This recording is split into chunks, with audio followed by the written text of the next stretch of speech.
هل بالنسبة للحالة اللي عندها مخزون مبيض ضعيف، هل بروتوكول الحقن المجهري ممكن يفشل معاها؟ والله ده سؤال في منتهى الأهمية. المخزون وارتباطه بنسب نجاح عملية الحقن المجهري. المخزون بالنسبة لي ما هواش العامل الوحيد اللي بيتحدد على أساسه نسب النجاح. المخزون هو العامل الوحيد اللي بيتحدد على أساسه أنا هسحب كام بويضة بس، لكن ما هواش مؤشر للنجاح والفشل لوحده. في مؤشرات كتير جدا بالإضافة للمخزون هي اللي أقدر في الآخر أقول دي هتؤدي لارتفاع نسب النجاح أو لا.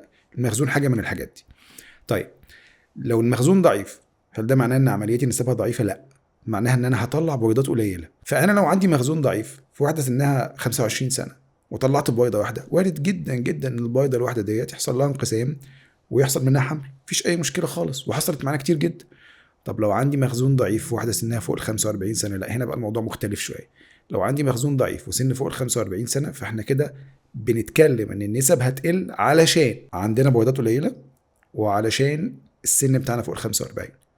طيب لو عندي مخزون ضعيف وواحدة عندها مشاكل في بطانة الرحم بتاعتها، ما بتستجيبش للعلاج كويس، بطانة الرحم سمكها ما بيوصلش للسمك المطلوب، او عندها اورام ليفية في تجويف الرحم او هنا بقى المشكلة دلوقتي ما بقتش مسألة مخزون بس، مظبوط. لا، ده هي هنا نسب نجاح العملية مش هتبقى عالية علشان الأورام الليفية أو علشان بطانة الرحم أو علشان كذا، لكن المخزون مجرد مؤشر لوحده.